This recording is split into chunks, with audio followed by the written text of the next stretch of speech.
Ser un hijo de Dios significa que la persona va a pelear así como peleó Jesús. Jesús peleó hasta el fin, hasta la muerte nos dio para que nosotros viviéramos conforme a la voluntad de Él. El problema es que si somos hijos de Dios nos toca pelear. Nos toca restablecer algo que se perdió. ¿Por qué existen los hijos pródigos? Los hijos pródigos existen porque vuelven a casa. El problema es que vuelven sin esperanza. ¿Qué necesita ser pastor cuando encontró un hijo pródigo? Amarlo y quererlo, restaurarlo, llenarlo de veces. El problema es, yo soy un hijo pródigo. Entonces, dice Dios, aquí está. Yo estoy en medio del problema, pero Dios está. Y me muestra la guía. Pero la decisión es mía de formarme en la guía. Pero ¿qué le pasó a Moisés? Te lo voy a decir así. Moisés le dice al pueblo, 1000 personas a cargo de Moisés. El problema que Moisés tenía, Señor, ¿cómo saco a esta gente que no muere en el camino? Arrojar bichuela. ¿Qué pasa? Aquí Dios le dice, papi, tranquilo, pero vas conmigo. Si tú vas conmigo, lo vas a tener todo, pero si tú no vas conmigo, voy a vivir consecuencias. El problema es que Moisés le dice al Señor, pero ¿cómo necesito? Porque si voy a encontrar con personas disfuncionales dentro, pero ¿cómo lo arreglo? No, primero yo necesito arreglarte a ti primero para que me arregles al pueblo primero.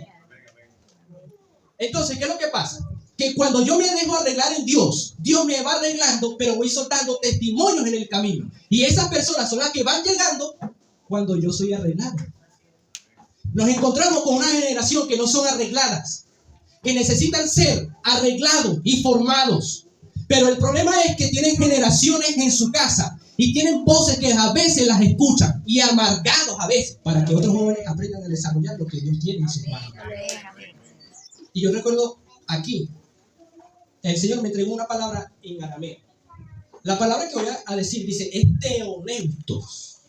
La palabra teoneustos dice, la palabra es aliento.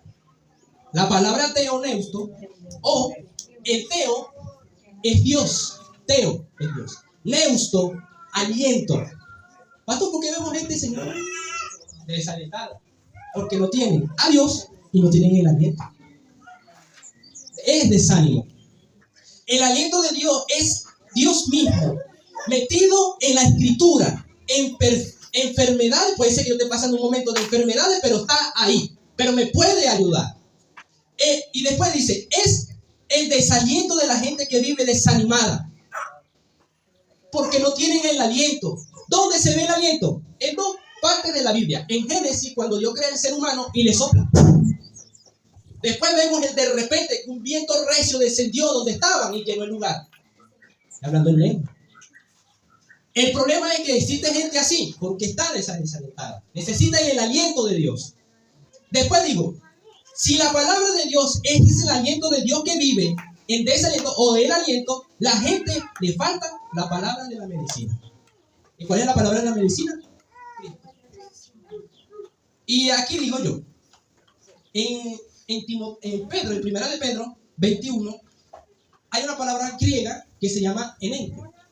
La palabra enenco es la siguiente. La palabra elenco es cuando alguien es controlado por el Espíritu de Dios. Elenco. Moisés fue controlado tan grande por el Espíritu. El problema es que haya algo dentro de mí que me domine y me controle. Yo recuerdo que una vez me puse a ver una serie. Y yo recuerdo que la serie mostraba muy bien lo que estaba pasando en la persona.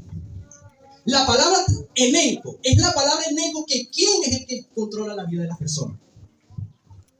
Pueden pasar dos cosas, y son dos cosas malas. La primera es cuando el diablo, muy cochino, que yo lo reprenda, palabra cierta.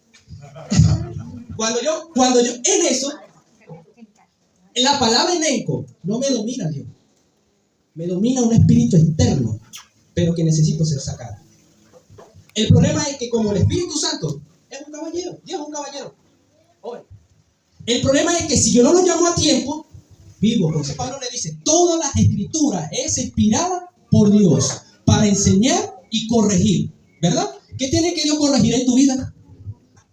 Quizás una falta del perdón. O quizás algo que yo le haya abierto la puerta a alguien.